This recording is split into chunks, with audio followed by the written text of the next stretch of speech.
Does this help corporates as well? What about results for Thermax? What about the outlook? Ashish Bhandari, Managing Director and CEO Thermax, joins in right now on the show to talk about all of that and more. Ashish, I would have started off the conversation with DeepSeek as well, because that seems to be the talk of town, really. But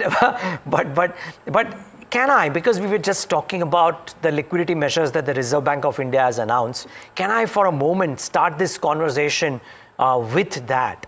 It was the need of the hour. Corporates were saying that liquidity is amiss in the system, and coming March, come March, the requirements will be even more. Have you got a chance to look at what the RBI has done overnight, and or last evening rather, and does that ease the stresses around liquidity for corporates? Good morning, Neeraj, and thank you for having me on the show. I have seen some of the announcements and the decisions by the RBI last evening. Too early to say whether this will start to help on the liquidity front or whether this is enough. This will definitely help. Whether this is enough or not, we'll have to wait to see what else the RBI does. The last couple of quarters, there has been signs that liquidity has been potentially driving down decision-making and especially investment in private Capex. And some of that has been showing up in our relatively soft GDP numbers and industrial growth numbers as well. Some of the decisions from the RBI yesterday and hopefully other decisions that get made over the next month should help improve things. Okay. Mr. Bhandari, very good morning. Tamanna here as well, and great to speak with you today, especially, as we're setting up the wish list for India Inc. on the union budget coming up. What do you think is the need of the hour? I mean, the easy answer is Capex. But in terms of the expectations of what will really flow, what would you be looking out for very carefully in the finance minister's speech? I think the last few budgets, the finance minister has been pretty consistent. Practical decision making, I don't think we can expect too many big bang moves. The moves will be a lot more consistent. The three big things to look for is first keeping the deficit relatively tight, because that's what drives inflation, many other metrics. So keep the deficit under control, get as close to 4.5% as possible. Second, keep government Capex high. I think this is something that was happening for a few years. Post-budget, we saw a bit of a slowdown, but we would expect the government to keep spending the way it has, and the government's earning well through GST and other receipts. The third thing I would say is the freebie should be, and including for the energy industry, wherever, subsidies minimum, freebies minimum, whatever money we collect should go into to smart expenditure, which ultimately keeps inflation low and stimulates Capex. So the levers I think the government has to play with are relatively few if these constraints are put. So I am expecting a practical, consistent budget, no big moves, continuing to work these levers.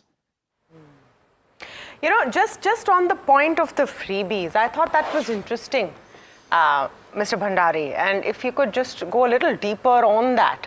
When you say freebies, do you mean even any kind of incentives for your industry that could come in or could impact your industry positively? Because usually before the budget, what companies are asking for is the exact opposite. They want the freebies, though it wouldn't be called freebies in the context of corporates.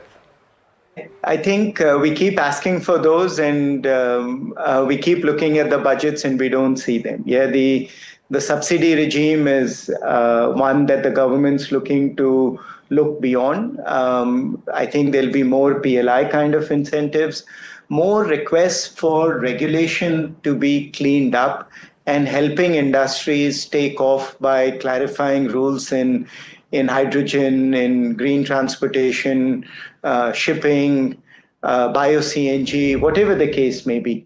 And look to areas where we can do import substitution, bring natural gas under the GST regime, providing incentives for growth, but definitely not freebies. And I think industries ask for freebies is not going to be heard by the finance minister. There will be a few specific sectors where there may be some incentives relating to growth in line with what the government's already announced, things like green hydrogen, etc., coal gasification, green hydrogen. But beyond these industries, in line with what is consistently already developed as a roadmap by the government, I don't think too much more can be expected.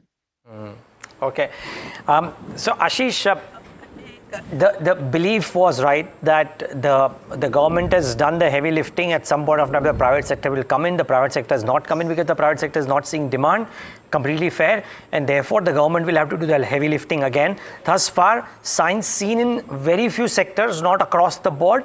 Would that be a fair assessment? And therefore, would you believe that budget, post-budget, the full-fledged signs of government capex may come in? Because we are undershooting the capex targets quite significantly. We may not even meet them because the economy may not be able to absorb the actual targets laid out initially, right, in Feb last year. So my question is, can the government return to normalcy in Feb and March, and would that be a shot in the arm? I agree entirely with that statement. I think capex from the government was short of expectations for a couple of quarters. Whatever the reasons may be, but this coming budget and this coming cycle, that can pick up and that can be the shot in the arm. I agree 100%. Okay, and just wondering, I heard you say this couple of quarters, right? So did we see some signs of a pickup, maybe in sectors that you cater to or otherwise, in Q3 or in Jan of 2025? I think our earnings are away, so I can't, it's a quiet period. I would say, yes, there has been a couple of areas where we would have liked to see the same robust demand we have seen in the past. There were definitely signs of a slowdown. I've been saying that for a few months now. I do think late in December and January, there has been a pickup, which I think will, with a lot of the announcements that we hope to now see, will create momentum. Yep. So I think December, January looks like things are starting to turn, but too early to say. On the private spending point of view, Mr. Bhandari, because we've spoken quite a bit about how Capex has been lagging. We hope that there will be improvement on Capex, and we'll wait and see. We'll know in maybe 48 hours or so. But on private spending, what is the kind of trend that you're seeing, and are you seeing any pickup there? So that's where I said, yeah, I think we had quite a few cases for a few months where we would have shaken hands with customers, projects would have been designed, worked upon, but the financial closure would not happen. And they would get delayed, in some cases, even pickup of equipment for what is manufactured and kept ready at the factories. These were things that we had not seen for a few years in India. It seemed like we were moving much faster from conceptualization to decision-making to execution. And it felt like for a few months in between, that portion slowed down after the elections. Yeah, and it's a longer discussion on what those root causes and reasons are. I think end of December and then in January, looks like things are starting to improve, but it's too early to tell. Yeah, and what India has going for it relative to the rest of the world is domestic demand. And domestic demand through private capex or otherwise has to kick in. Otherwise, the macro environment globally right now is quite an uncertain one. So India has to have domestic demand at the heart of its growth story for next year and maybe the next few years. The green energy front, and I suppose I should ask you specifically about mining as well, because that's important for you. Anything that you are looking out for or earmarking as far as the budget is concerned? There are three areas in particular where we'll be looking out for how the market unfolds. The first is green hydrogen, in which a lot of policy decisions have been announced, some regulatory framework also. We would like to see that defined a lot more clearly with very specific budgets for green hydrogen. The second one is bio-CNG and the shift, the way the government has created an industry for ethanol as a substitution for petrol, starting to create the framework for bio-CNG as a replacement for natural gas, for which there is significant growing demand in India. And then kind of a general framework on green financing coming into the entire green energy sector in a much, much bigger way. I think, and I mean, this is in addition to advanced biofuels, coal gasification. There are a whole host of the whole EV industry, mobility, multiple industries, but the three that are most relevant to Thermax, I'm speaking from that point of view, and just getting green financing frameworks in place, which will then encourage many other private capex and related projects to take off as well.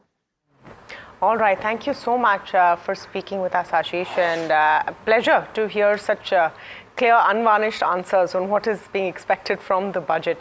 So that was Thermax on what their wish list is. But shifting focus to earnings.